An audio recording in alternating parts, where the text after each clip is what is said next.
All right, welcome back to Waste Some Time with Jason Green. I am Jason Green, bringing you brand new interviews right here on YouTube. Make sure you subscribe. If you want to become a member, you can join. You can sign up for Patreon, watch the interviews before everybody else, and ask questions of the guests. A lot of people recommend guests, and sometimes they ask for people who are totally ridiculous, and there's no chance we're going to find them. And sometimes they ask people that I have absolutely nothing in common with. But today's guest, Stevie Rochelle of the band Tough and Metal Sludge, reached out to me. And he said, I think you would have a lot in common with Wednesday 13. And I couldn't have agreed with him more, because anytime I can talk about horror movies and heavy metal, it's a good day. So I'm glad he's here. His current album is called Horrifier, and it's available everywhere right now, and he's about to go on a tour later this year, performing the music of his band, the Murderdolls. And so we're going to talk about all those things and much more right after this. Just wanna waste some time with you. Sometimes it seems too good to be true. Nobody out there can waste time with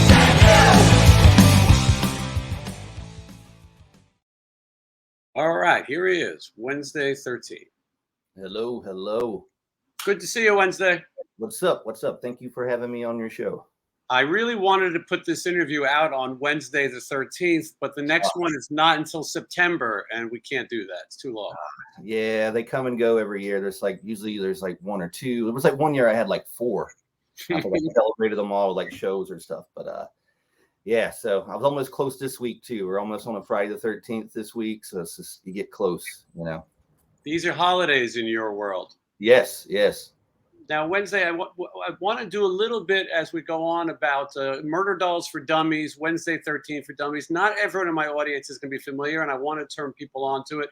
I also feel like you don't need a lot of notes to have a good conversation with somebody. And I'm familiar with your career, but so my notes are things like was on Dawson's Creek. But we'll cross that bridge. Yes. When we get to it. One of the things that I find interesting is you grew up in North Carolina, right? Mm-hmm. And so there's got to be something that shaped you to be the performer you are. And I think a lot of it is got to be based on first heavy metal records you heard, and definitely first horror movie you saw. So fill me in on those. Yeah, I'm basically I was born and raised in North Carolina, and I moved to Los Angeles about 13, 14 years ago. I got divorced, and I moved away from my ex as far as I could go without going into the ocean. So I've been here ever since, but I'm still, you'll hear it in my accent. I kind of go back and forth. I have the hillbilly Hollywood accent, I guess. It's just certain words I say, but no, man, I grew up in a little town called China Grove in North Carolina, and I grew up in a little single wide trailer till I was about 11 years old, and I grew up in a single wide trailer with my brother and my sister, my mom and dad. So there was no extra bedroom for me. So my bedroom was the couch, and we had an illegal cable hookup. I had HBO and Cinemax. And that was my bedroom. Parents went to bed. I watched Chuck Norris. I watched Creep Show.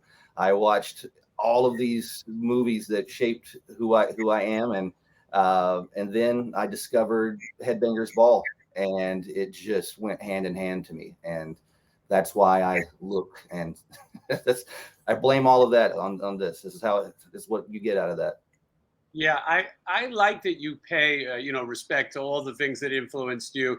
You don't bill yourself as a shtick or a character. You're very honest about what you like, where you are. When you get on stage, that Wednesday 13 is different than the person we're talking to. That is where the full show happens, and maybe a little character as well, which is great. And there's enough bands out there that are boring and do the same shit.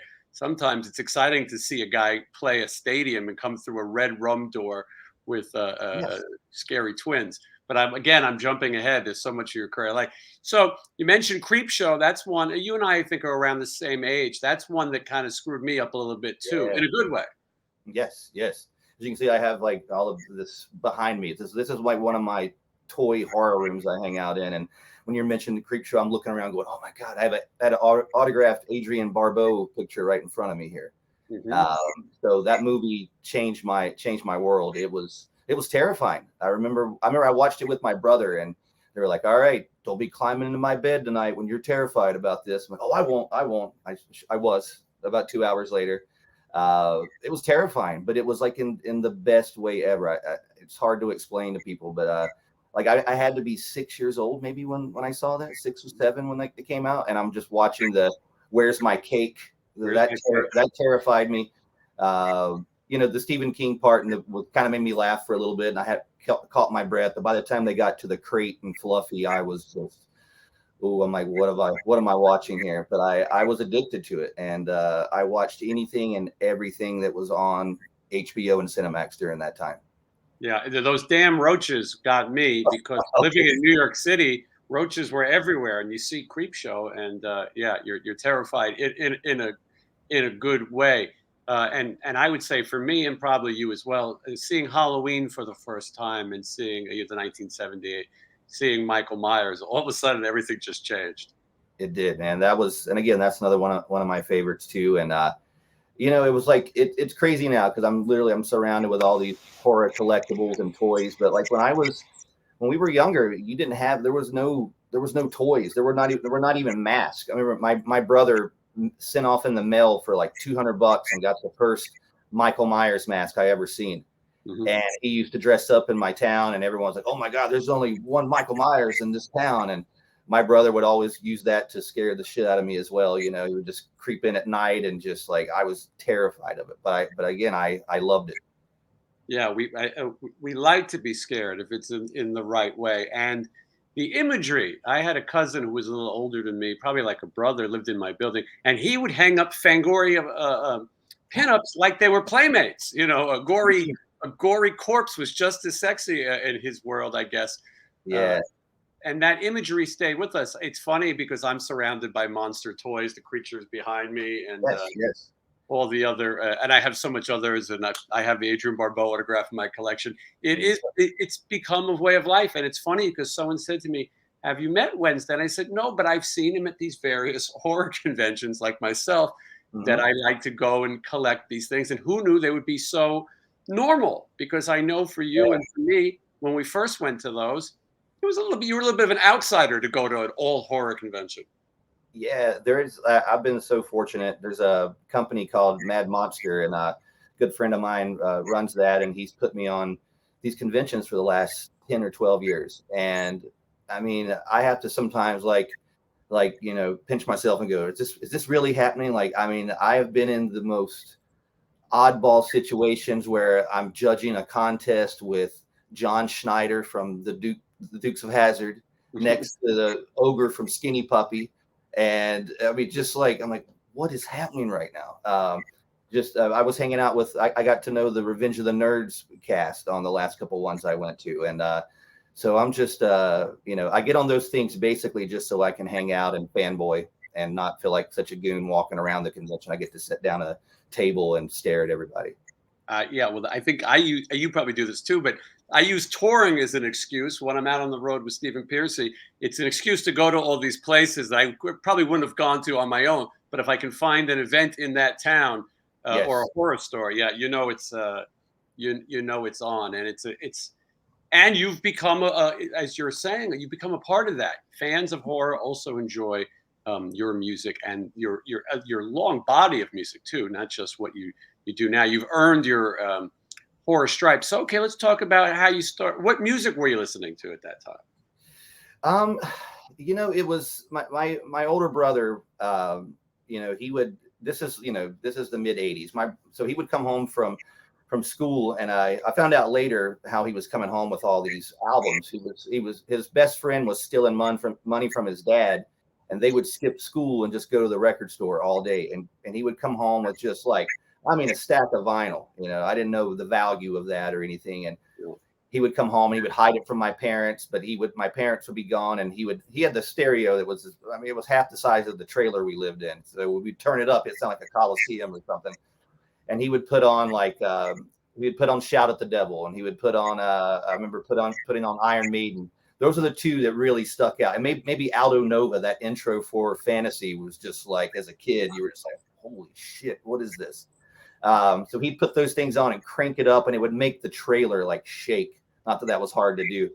And so I got into it in that sense. And I'm a huge G.I. Joe fan too, the cartoon G.I. Joe. And I've been trying to figure out how I got into music the way I did, because I was so obsessed with G.I. Joe, and they were in such uniform, and the bad guys were the guys I liked. And I loved the Dreadnoughts, the Cobra Dreadnoughts. They were like the punk rock looking guys. And I think whenever I was, sleeping on the couch watching horror movies and stuff and flipping in between Headbangers Ball, I just started relating to these bands that looked like they were a gang too. And that happened to be all the glam rock bands, because they looked like they looked almost like G.I. Joe characters in a sense. They had guitars instead of guns. And that's how I figure that's how I transitioned into that, because I went full throttle into it. And I could tell you every member of LA Guns and Rock's Gang and Pretty Boy Floyd the way I could tell you every G.I. Joe figure or every He-Man figure. So it was just another obsession I got into. And those bands were fun. And during that time, when I really got into it, it was when all those bands were being signed, like Jet Boy and the Sea Hags. And, there was a band every week, and I had just enough money, $7-8 saved from my lunch money, to go to the record store and get that cassette. And I could listen to it all weekend. And like, man, this is the best band. Spread Eagle's great. They're better than Motley Crue. Tell your friend, I've never heard of Spread Eagle. They're the best. You're going to hear about them.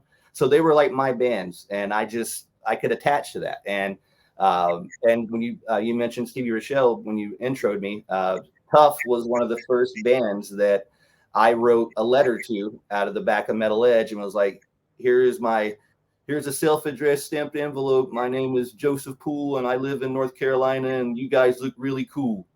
And I get a letter in the mail back, and Stevie autographed a Tough flyer, and I was just like, whoa, I've talked to one of them now.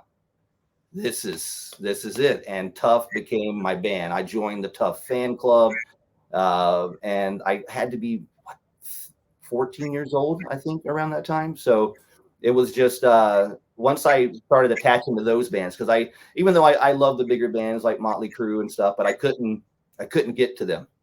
Yeah, no, you wanted to have your own. It was like that for me in New York too. Bands like Circus of Power, Yeah, that you mentioned, they were your bands. They weren't as they seemed more obtainable than Motley Crue. absolutely. And you mentioned Circus of Power. That was another band I went to see and hung out with those guys after the show. Like, all these bands were like, they were my bands. And I wish I still had the photo albums. I just used to have pictures every weekend hanging out with everyone from Kicks to, like I said, Spread Eagle, Circus of Power, Tough. I was so bummed the first time I went to see Tough. I was so excited. I had my camera. It was before, back the old day cameras, and I put film in that I had already taken pictures of, and I had double exposure. So I had my pictures with Tough in between, like, my parents' like Christmas party or something. It was Bummer. Yeah. Ruined it. Yeah, I've had those incidents. I know what you mean. Yeah, the dangerous days of 110 film. Yeah, it's a totally different thing. So the bands are getting you. When do you buy your first guitar? I begged for a guitar around. I had to be 12 or something. I begged for one, and I had a best friend that we both were just like inseparable. Have you seen the movie Summer School? We were like Chainsaw and Dave. That was us in school. You mentioned Fangoria having the pictures hanging up on we had that in our lockers at school. We had like the poster of a person completely skinned, and so he was, he was my buddy, and we would, once we got into all these bands together, we were like, he asked for a drum set, so his parents get him a drum kit, and I'm like, all right, well, I'll get a guitar. So I get a guitar, and I have no idea what to do with it. I don't know how to tune it. I don't know anything. And we would just get in his basement, and I had a little amp, and would turn it up, and I would just make chords that sounded like I knew what I was doing. I didn't know what I was doing. Mm-hmm. And so that year I'm thinking, man, there's too many strings on this. Maybe I should play bass. Maybe that's the way to go. Maybe this is too much for me. So I begged for a bass. And then the following Christmas, I get a bass. And then also they buy me a tuner at that time. So I'm like, whoa, what's this thing? Okay. So I learned how to tune my guitar from last Christmas and didn't touch the bass. And so I learned how to tune the guitar, and I had a friend call me up on the phone and teach me how to play "Heard It Through the Grapevine" over the phone. He hummed it to me, and that was the very first song I ever learned. And I thought I was like, this is it. Move over. Next thing is, and so yeah, I just started like that. And then a friend of mine gave me a tablature book of Faster Pussycat. My friend bought it because there was a poster of Faster Pussycat in the middle, and you couldn't find a poster of them anywhere. And he's like, well, here, I want the poster. You can take this dumb book because I don't even, and I'm like, I can't read this. I don't know. And a friend of mine, the one that taught me how to play Heard It Through the Grapevine, was like, he's like, yeah, I can teach you how to do tablature. And he explained it to me. And I started learning how to play the first Faster Pussycat record. And I learned it in its entirety. I learned everything on that record. And that was my great place to start. Yeah, I have that book as well, autographed here in my collection. Nice. Yeah, that's a great one. I tell people, if you're into glamour and hard rock and you want to learn to play, good places to start are first Poison record, first Faster Pussycat record. Yeah, Yep. play cool songs. You feel like you're accomplishing something while you're learning.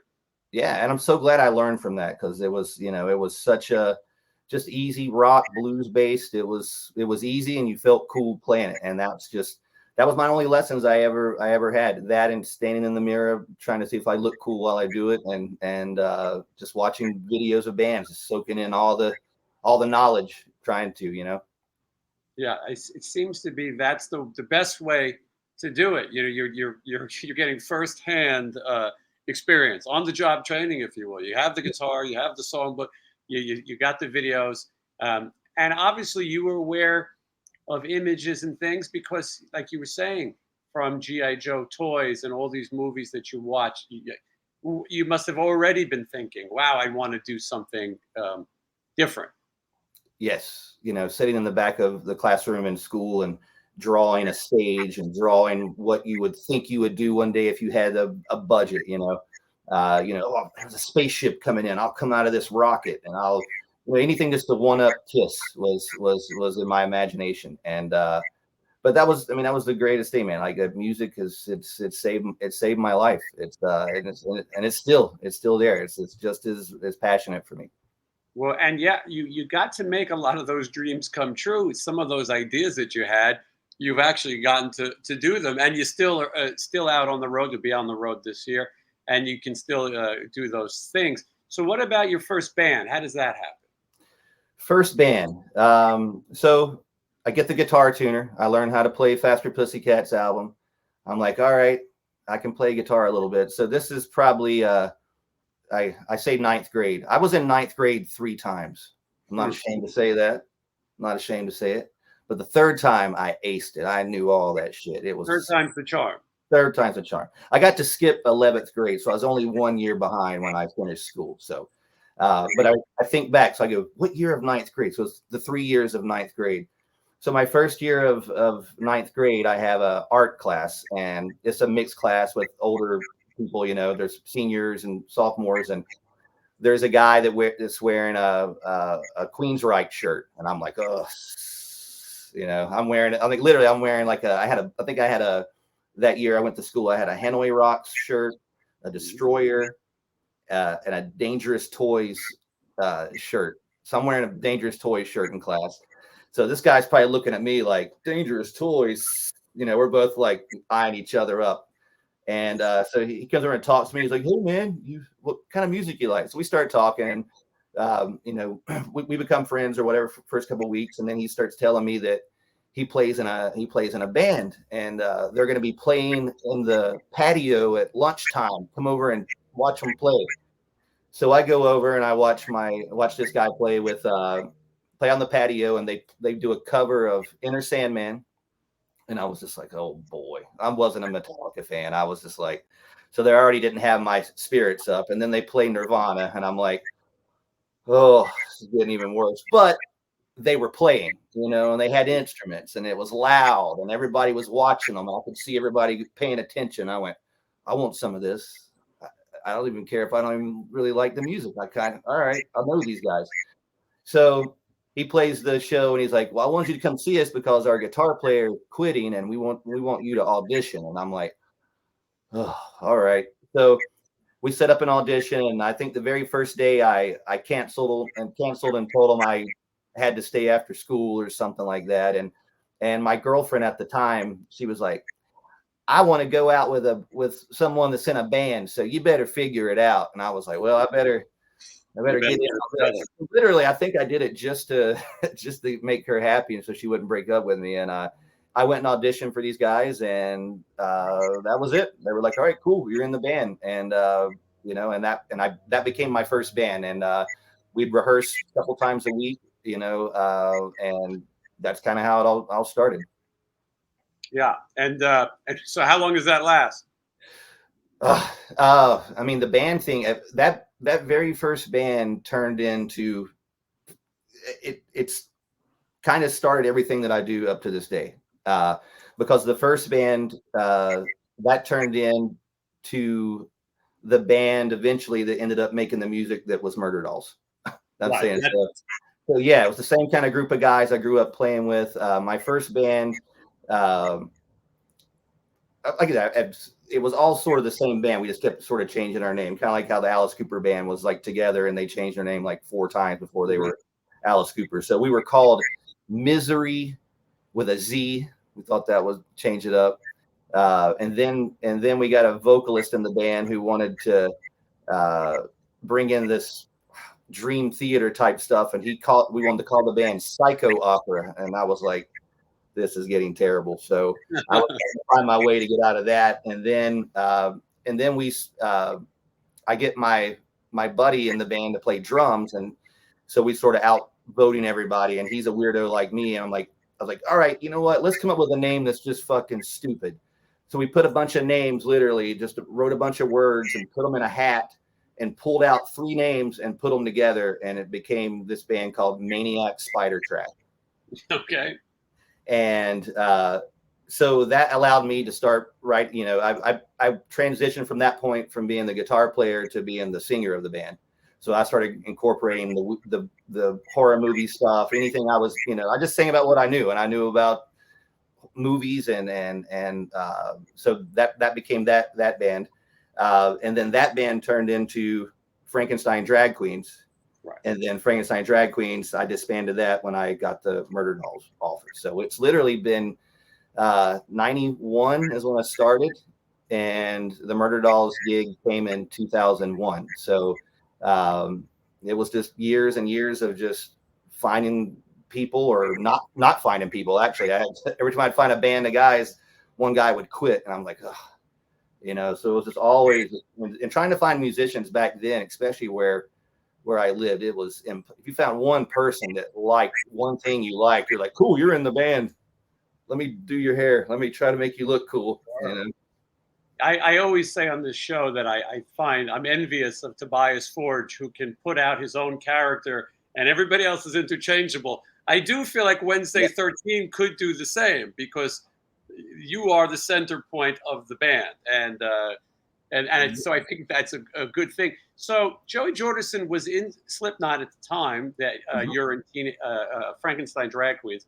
And he someone recommends that you audition for him, and I've heard you say you think one of the things that helped you is you weren't really a Slipknot fan. You weren't going to kiss his ass all day and be excited, right? Yeah, I mean, the Murderdolls thing, I'll try to explain that as quick as I can. It's such a weird, cool story. So basically, I'm doing Frankenstein Drag Queen band. We're about to release our 4th CD that I had like I'd been releasing them independently in the States, and we had a deal with a label in Germany that was putting our records out. So it felt like, we were at least accomplishing something, and I felt like I was finally getting to that little tip of, hey, we played like one of our end of the summer radio shows, and we played in front of like 10,000 people in our town, and everybody loved us. I'm like, we're getting close. We're getting close to that point. And then we're recording the 4th record, and then my main guy that's been in my band all the years, he quits, and I'm just like, ugh. So I'm just getting discouraged again, but I'm still going to carry on. And I'm delivering my job at this time, my home job. I'm married. I got a 3-year-old daughter at the time. And my job is I deliver magazines, like all the magazines you see at grocery stores, the National Enquirer, the Weekly World News, rest in peace. That was my favorite. Yeah, all the magazines that you see, I delivered those.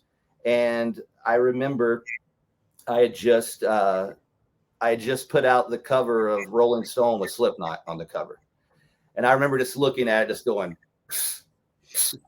who are these guys? You know, I'm delivering magazines, you know. So I came home and I had a message from the guy Trip Eisen, who was playing with Static X at the time, who I had became friends with him and AC, and we would trade like toy videos, like getting toy commercial videos. We were just obsessed with toys.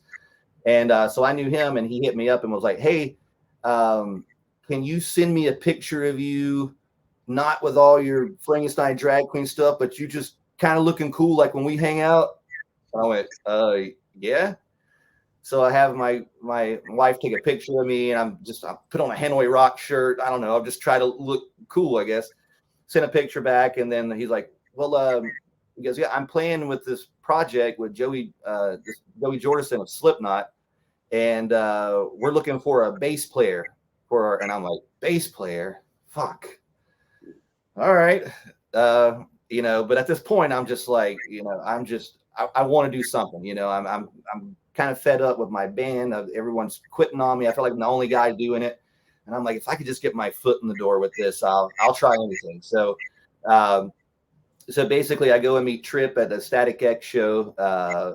They played like an arena. It was like whatever. It was like a family values tour. I think it was like Korn and bunch of bands. So I went there, met him. He kind of vouched for me, like, all right, you know, I want to give Wednesday one more look over, hang out with him, make sure he's good, and then I'll let Joey talk to him. So he vouched for me, and then Joey calls me on the phone, and he calls me up, and I'm literally, you know, I have no idea what he looks like. Nobody knew what he looked like at the time, and I'm literally just thinking of this picture that I just put of Rolling Stone out, and I'm like, he calls me up, and he's like, hey, man, this is Joey, and we're talking and everything, and I'm like, all right, dude. I was like, so which guy are you? There's like 90 of you in this band. And he's like, I'm the cool looking guy. And I went, you're the little glam guy with the red in his hair. And he's like, yeah. And I'm like, all right, cool. So that's who I'm visualizing, and that's all I've got in my head. Yeah. So we're talking for, you know, a couple of weeks, and he's like, hey, I've got some time off from this tour. I want to fly you up to Iowa. We want to use some of your songs from Frankenstein Drag Queens. We want you to play bass. We've already got a vocalist. And I'm like, all right, you know, we'll get you publishing on your songs. You know, when Slipknot's done, I'm going to put this band out. It was all just kind of talk at the time. So I get on an airplane for the first time in my life, flying to Iowa 2 weeks after 9/11. So I'm terrified because I've watched too many movies on HBO, you know, and I'm just like, so he puts me on 3 airplanes to get me to Iowa, put me through the ringer, so to speak. It was just like, so I finally get to Iowa. We go in the studio and we track a couple of songs. I meet the vocalist guy. We're all buddy and stuff. And then it becomes a waiting game. Like, all right, well, I'm going on tour with Slipknot. I'll come back in January and we'll work on it again. And so I just went back to my job, and he comes back in between Slipknot tours, and we work on it again. And then we're working on the record, and he just kind of decides, he was like, I don't want you to tell anybody, but I want you to be the singer of the band. I'm like, who am I going to tell? It's your band. So he decides he wants me to be the singer in the band, and everything changed at that point. And so we finished that record with just like 3 visits to me back and forth to Iowa working my job. And Slipknot came off tour, and he was like, let's go. And I just went, okay. And I literally just had a awesome ride just having him, because at that time Slipknot was the biggest. I mean, they're still they're not too far off now. I mean, they're still as big as, you know, but at the time it was just like anything he wanted, he got. You know, I was like, okay, cool. I want to make this. I want this video. I want this picture. I want this. We're going on a press tour. And it was just like an instant, we had instant eyes on us. It wasn't like, so for me, I was just like, and now I get to be the vocalist. Now I get to sing my songs. So it was such an exciting time for me, and it changed my world. I got to quit my day job at the magazine job, and that was it. And I've been doing this ever since.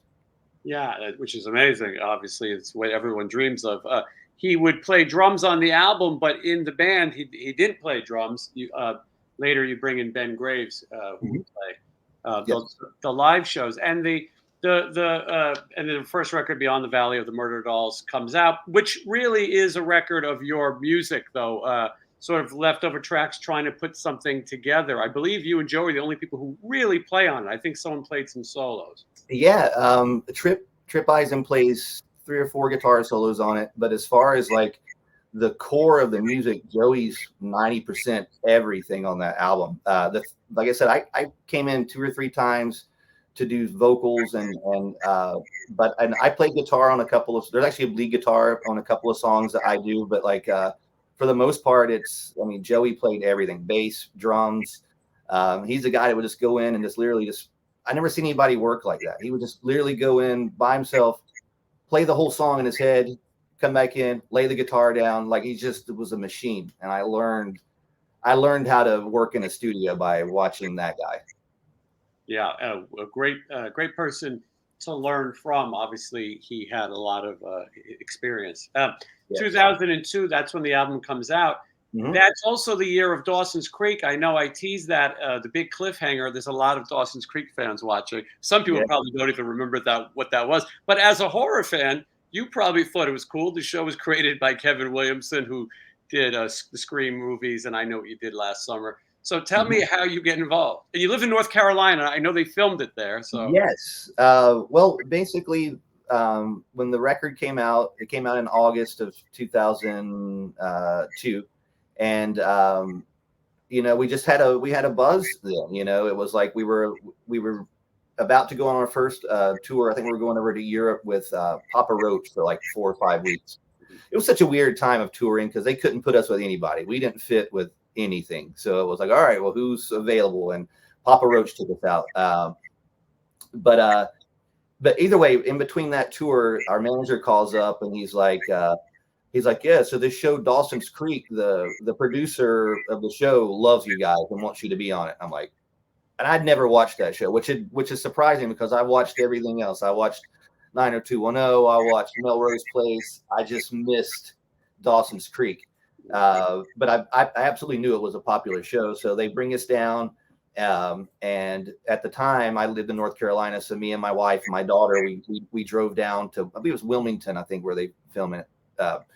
So we didn't realize that they wanted us in that episode so much.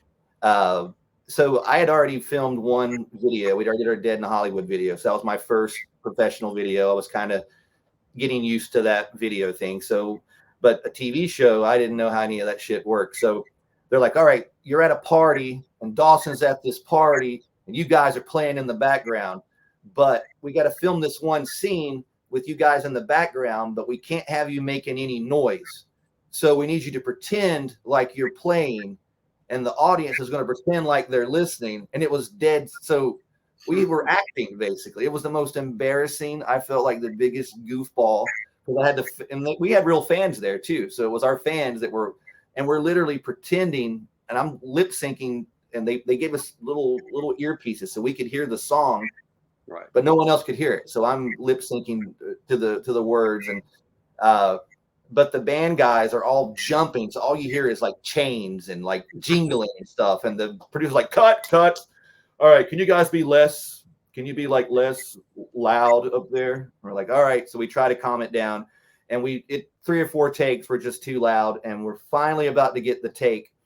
And my daughter at the time, I think she's 3, almost 4, and she's got like, I call it a little sling blade accent. She's this little country girl, and so we're finally filming the part or whatever, and we're finally getting to a take of it, and the guy goes, all right, that's good. And then my daughter like totally interrupts the whole take and was like, hey, daddy.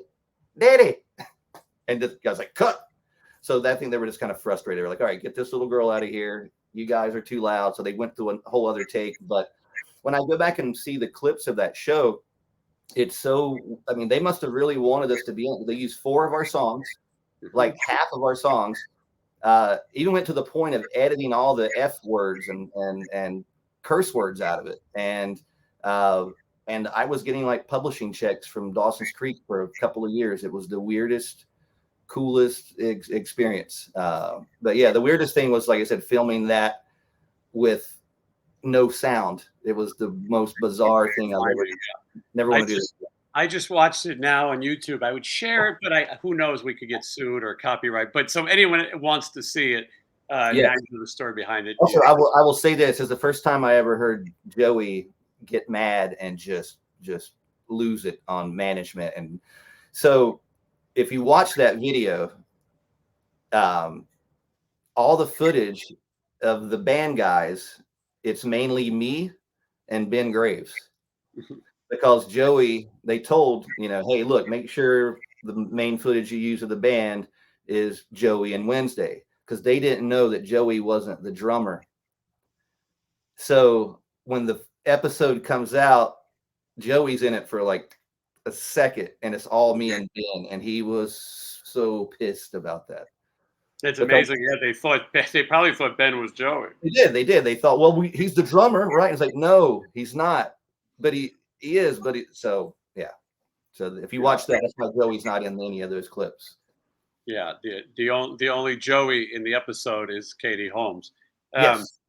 So okay, well, things are going for you guys, and Marilyn Manson makes a cameo in your videos, and it's becoming a thing that it's perfect for young people. Teenage girls are swooning.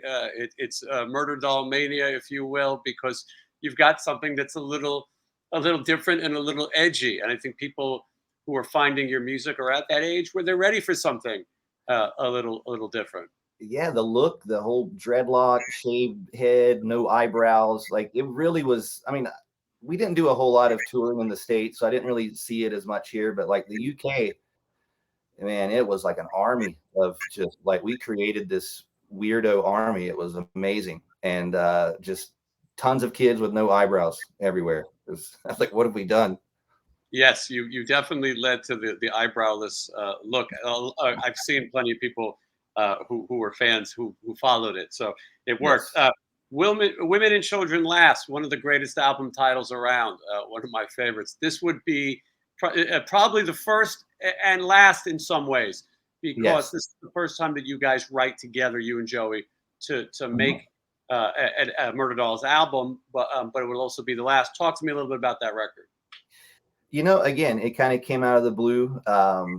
You know, there was 8 years in between the first album and the second, and Joey had released 2 Slipknot albums. I did my first solo album, and there was a point where Joey, like, that was the weirdest thing. Like, Joey and I, even though we didn't know each other prior to Murderdolls, when we got together, we just had such a unique relationship. Like, it was instantly, we were like brothers, and we would fight like brothers too, instantly. So he was very protective of everything. So whenever he had to go back to Slipknot, because he was forced. I mean, they didn't say that in the press, but like, he was pretty much forced to go back to Slipknot. They were like, they pretty much cut all things for Stone Sour and Murderdolls and went, we're not promoting any of this shit anymore. Go back to your band that makes the real money. And so I'm like, well, I'm not gonna go back deliver magazines, so I'm gonna do my own thing. And he was pissed about it, and we didn't talk for a while. So there was a couple of years where we were mad at each other, and he was mad that I was doing the solo thing. But then he realized he just wanted me to wait around. He didn't want me to go off and do something that could possibly be bigger or do better than Murderdolls. And so around 2009, he hits me up. We start talking throughout the year, and he's like, you know, Slipknot's coming off the road. I think we should do another album. So was talking of that. So I just started sending him songs that I had been writing. And then once I started realizing that, hey, we're going to work on Murderdolls, and I started writing stuff for that. So that album is just basically, it's a lot of stuff that I wrote over those 8 years. I didn't know if it was going to be for Wednesday or for what. and he came in and just sort of like, again, he sort of produced it. They weren't even full songs. They were like, I had like a chorus and a verse, and he went, that's good. That song Nowhere is great. We got to finish it. I'll put this part here. So he sort of came in. He was just he could hear what I had and hear that it was worth working on. But we didn't really work on a lot of brand new stuff together. I think the only 1 or 2 songs, everything else is just sort of like songs I had, and he just sort of came in and rebuilt them. But no one had heard those songs yet. You know what I mean? So it wasn't like it felt brand new. And it was exciting again, you know, just to get back out. I mean, our very first tour, we went out for 3 weeks with Guns N' Roses in Europe. I mean, it was just every time Murderdolls came around, it was always like, what are we going to do now? Who are we going to like? The very first album, the last tour we did was 6 weeks with Iron Maiden, you know, so we got a lot of crazy touring out of that band. So just some amazing things in such a short time. You can only imagine sitting in the trailer watching Headbangers Ball and now playing these massive venues with Guns N' Roses and Iron Maiden. Doesn't get and the bands. The lineup would change a little bit. 2 of the guys who were in the last lineup for Murderdolls are in your solo band. Is that correct? Yes. Ramon and Jack are the guys in my band now. They were in Murderdolls, and I was trying to do the math on the other day, like how long I've been in bands with those guys. Ramon and I have been. Ramon, our guitarist. He was the one that ended up playing almost all the guitar on Women and Children last. I sort of brought him in as like, hey, my friend's going to come in and sort of video us recording the album, and then he ended up playing all the lead guitar and everything on it. So yeah, after we finished the last record of touring, Joey went back to Slipknot, and I just continued doing Wednesday 13 and continue with those guys, and they're still in the band up till now. So I've finally quit switching members out. Yeah, you found a lineup that works for you. Yes. Tragically, in 2018, Ben Graves would pass away to cancer. He was a young guy in his 40s. A really sad thing. So, and that would be the first guy from the lineup, Right. who passes. And then 2021, Joe Jordison would also pass away. He had an illness that he was in trouble with for a lot of years. At one point, he couldn't even walk.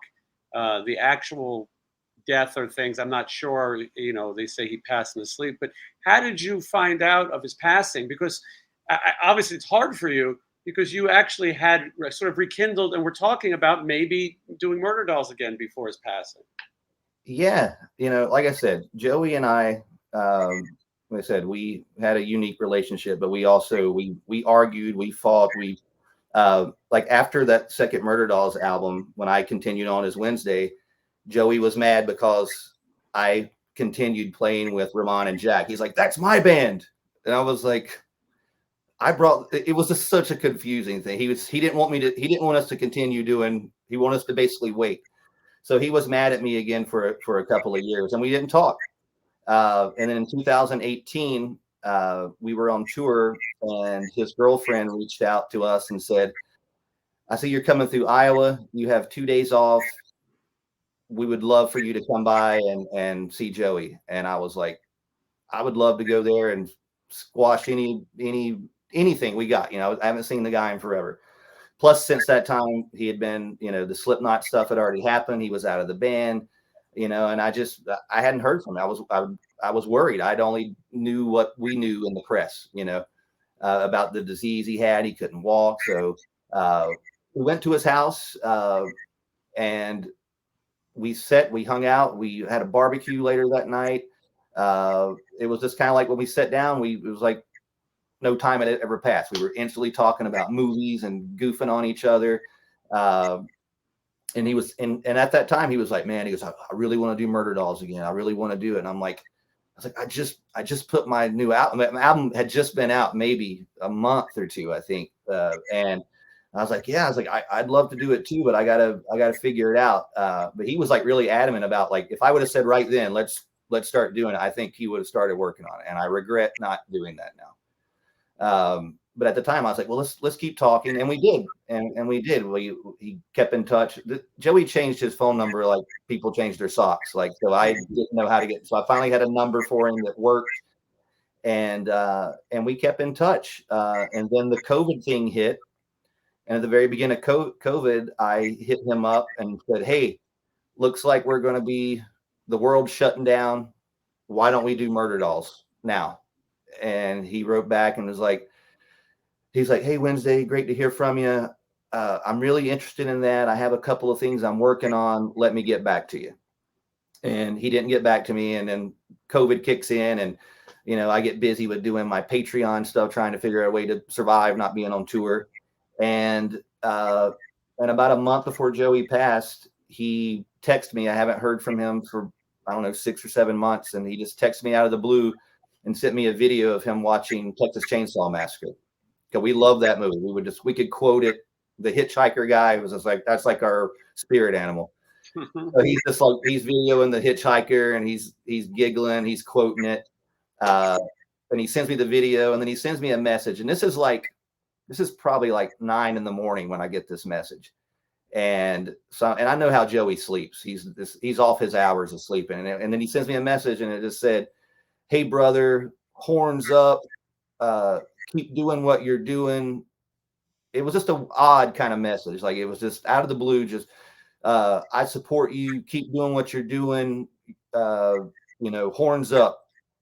And then I texted back a quote from the Texas Chainsaw Massacre and said, "I got this knife," because that's what the guy says, and he pulls his knife out, and he was like, "Yes, that's our first song we're going to write. I got this knife." And that was the last message I got from him. And then he passed away like four weeks later. So how do you find out? Who calls you? I get up, because I get up every morning. I'm like I get up every morning to watch Leave It to Beaver by 8 o'clock. I watch it every morning. That's like my alarm clock. So I get up and I have a message, and I have 3 messages, and it says, "Did you hear? Did you hear?" Before I even opened the message, and I was just like, and I knew what it was, and I turned, and it was on Blabbermouth instantly. First thing on my phone, I was just like, and then it was like emails and phone calls and just texting, and it was nuts, because I didn't realize how many people associated me with that guy. Like, it would have, like, my people I haven't heard from in years, my phone's just blowing up. I'm so sorry. But it was just a weird thing, man. Just something I wasn't expecting to hear. Yeah, and you obviously then you start thinking about those last messages he sent you. Yeah. Maybe he knew that he was sick, or who knows. But it's hard not to think of those things as you're dealing with it. Yeah. I don't know. I mean, all I do is I wonder. I mean, we hear the same thing, like, "Oh, he died peacefully in his sleep," and I don't know. I wonder. Sometimes I waste too much time thinking about those things. But last year I was able to finally get back on the road, and we went out and did I called my tour, the 20 Years of Fear. And we did like a little tribute thing for Joey in the show, where we play a couple of Murderdoll songs, and I tell a story of how I met him. And that was a good healing thing for me, to get out and to do that live. Yeah, I could imagine. And so a little time has gone by now, and you're going to hit the road beginning in October. It looks like you're going out in 3 months. I don't know why you're touring in the cold months, but here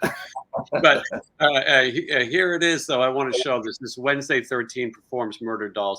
This is people's chance. There's younger people who discover Murderdolls all the time. Sometimes it's cool to me that Murderdolls only made the 2 records, and some would say 1. It's like the Sex Pistols. It's the Murder Pistols, if you will. But I love this ad. "When there's no more room in hell, the dead will walk the earth." I like that it's a folded poster, because horror movie posters should be folded. Yeah. I think I have that behind me. I have stole the ideas from the Dawn of the Dead, which one of my favorite posters. And that ladies' room symbol, that's the Murderdoll symbol. I brought that over from my band Frankenstein Drag Queens. That used to be our symbol. I didn't know how to explain what we look like, and I'm like, "Oh, well, it has like a little dress." So and I remember when we started bringing the songs over to Murderdolls, I was like, "Well, why don't we bring some of these image ideas too?" And Joey's like, "Oh, cool. Let's take that T-shirt idea." And one of the ballsiest T-shirts we ever had. We played a festival in Australia with like Foo Fighters and Jane's Addiction and all these bigger alternative bands, and we were like the only band like us on it. And we had a T-shirt that had the picture of us on the front, and on the back, the biggest letters we had, it said, "The greatest fucking band on planet Earth." We knew we weren't, but it was just, let's do this. That was a big part of, you guys had clever titles, clever imagery. It was fun. And if you were a fan of the band, you took to those fun messages and things. If you grew up on the Misfits, like, and you liked horror movies in your music, you guys had all of that. And your solo music does that as well. I've got to ask you a question that you probably get a lot. Yes. Is there any chance or any part of you that thinks maybe you would play as Murderdolls again? I don't really think so. I mean, now that Joey's gone, it's like, I realize like it's finally, because there's no way that could happen again. Like that's why I didn't want to do this tour and call up all the other guys and go, hey, let's put our differences aside and go out. Like it's not Murderdolls without Joey. That's why I wanted to go out and say, all right, I can go out and perform these songs, perform the Murderdolls songs. Because for the last 20 years, I've been touring, like when I first started touring as Wednesday, before I had all these albums under my belt, I had to play those Murderdolls songs in the beginning, so it just became, I'm just now getting to the point where I'm like, oh, well, now I don't have to play Murderdolls songs. And then now so it's just, now I'm back to 20 years ago again. But last year when we did the tour, and I said we had a little tribute thing to Joey after the shows, I would talk to people and they would just say, hey, I've never got to see Murderdolls. I never got to hear those songs live. It was really cool. It'd be really cool if you did a whole show and played those songs. So that's what I thought would be the best way to pay respect to it. It's the music of Murderdolls. It's not trying to continue on like Brides of Destruction when Nikki Sixx left, and you know what I mean? Like I didn't ever want it to be something like that.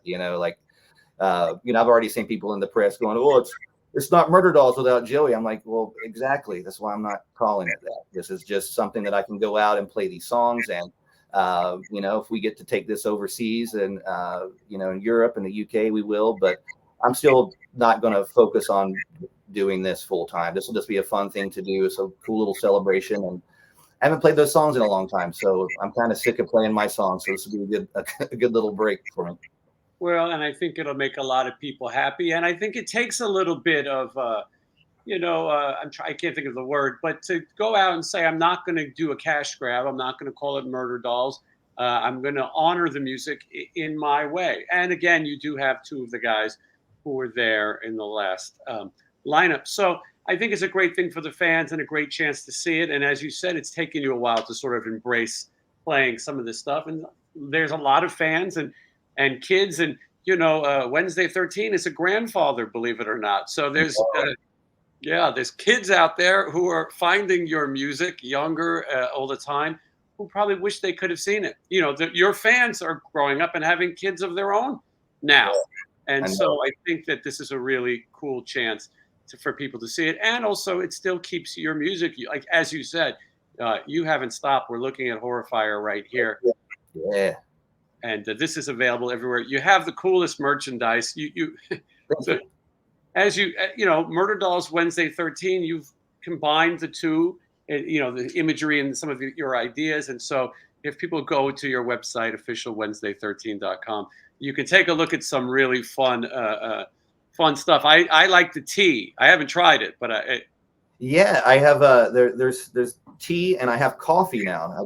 I should be getting my coffee any day this week.